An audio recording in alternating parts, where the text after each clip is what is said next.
So that's problem one. Problem two is that there's not just one kind of semiconductor, so it gets kind of hairy really quickly. But let's start on the high end because that's what everybody is concerned about.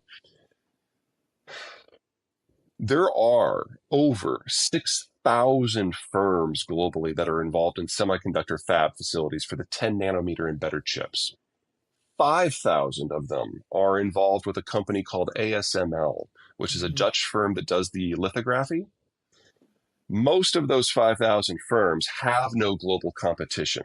They're highly specialized. They do one thing for ASML, and most of them only have ASML as a customer. Now, these firms exist in China and Japan and South Korea and Taiwan and the United States and Canada, Mexico, and above all, Germany. See where I'm going here?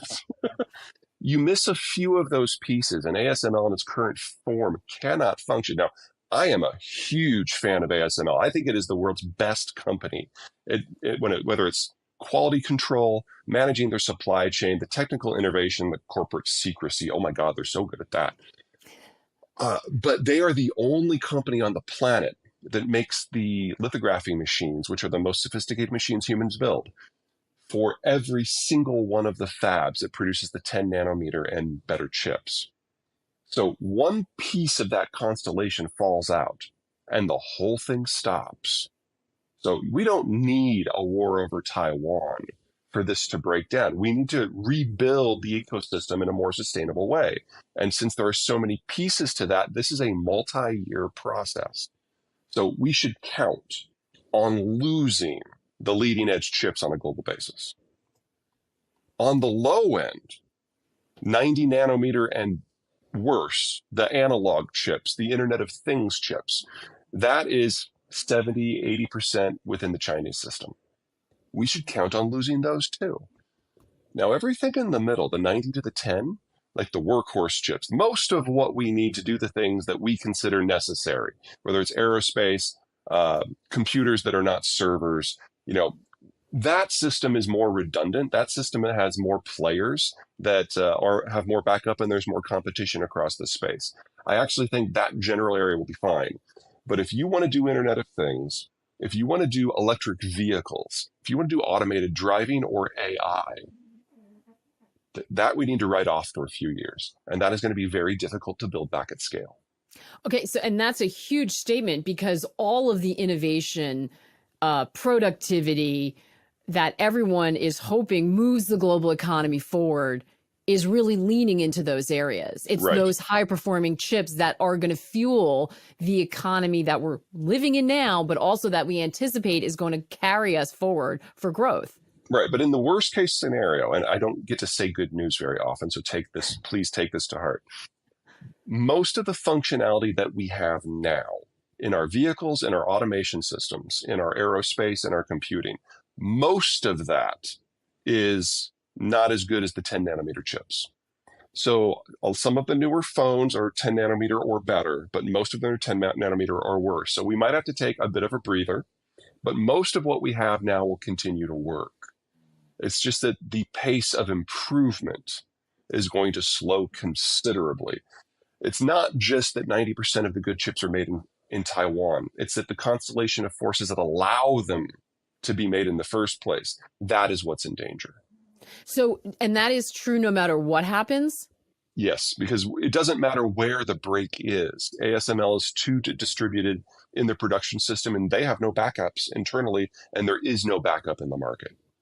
So even if Russia resolves itself, if there's tension with China, even if that resolves itself, if Germany's industrial base is offline, there are Only just takes one too thing. many.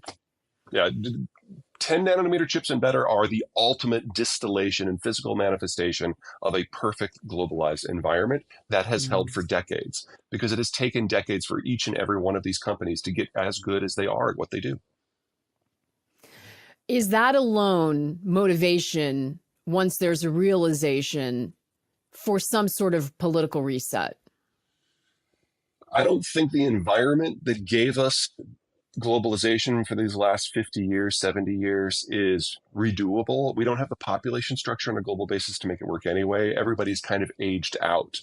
And you can't have global trade without global consumption. And now the demographics of Italy and Germany and Russia and China and Korea, they're all terminal.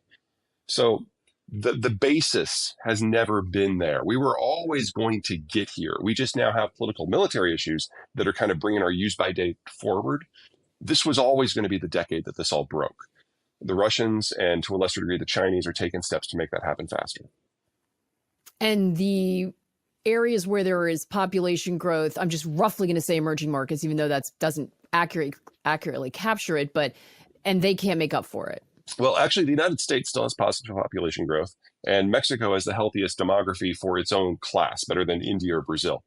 You leave those two aside, there's not a lot left. The birth rate collapse in places like India and Brazil has been catastrophic. And I don't mean to suggest that they're facing a wall this decade or next decade, but the pace of growth is no longer this kind of bottomless supply of people and consumption that we once thought it was. And even if it was, they have not advanced economically to the point where their consumption can replace places like Europe or China. So back to China for a second. Sure. I saw a terrific headline in an FP article recently that said China can make friends or break legs. It can't do both. It was referring, that's a good headline, right? Kudos.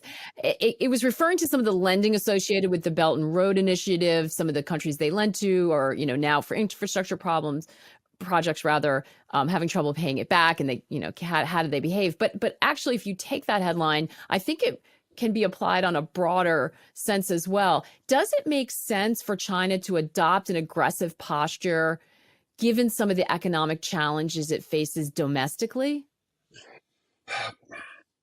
They're in a position where there's no real clear path forward. So I don't want to say one particular path is the one that will or won't work, because none of them really will. The headline in specific, the idea is that China did Belt and Road, and during COVID, they went and told everybody that these were all loans. And everyone's like, no, these were all totally grants. And the only country that tried to pay them back was Sri Lanka, and we know how that went. The Africans literally laughed the Chinese delegations out of the room when the Chinese asked to be paid back. So, that was $1 trillion wasted. The way I would phrase it isn't so much break legs. Like, people are only, if you pay people to be your friends, they're only your friends as long as you pay them. Taking a harsher stance with these countries is just sure to tank relations. I would say that the warrior wolf diplomacy has done a great job of that already.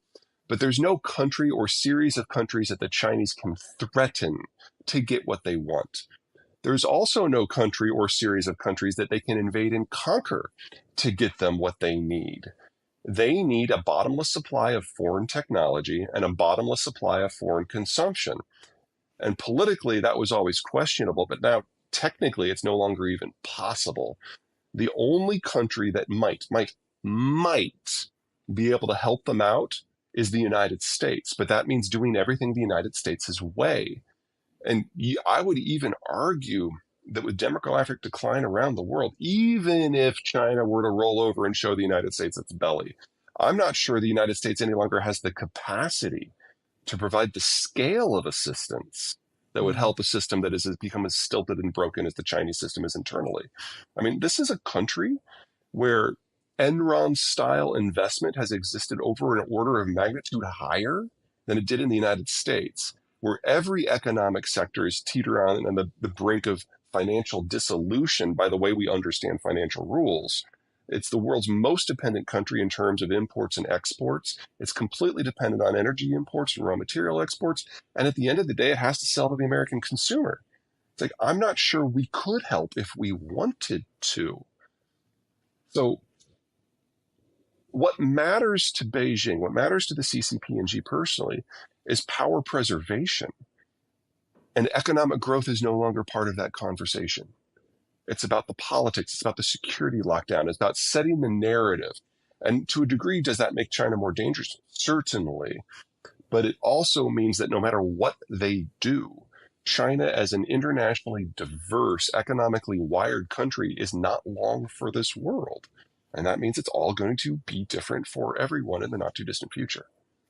Yeah, and there are always people who just find that statement hard to believe, given the sort of size and power to date of China and that it's centrally controlled. Do you think a military invasion, based on what you just said, of Taiwan is a real threat, or is that a distraction? I'm going to go out on a limb here. I'm kind of the minority in my world that I really think that the chances of a Taiwan war are low. the way that the Chinese look at this is they've always considered the Russians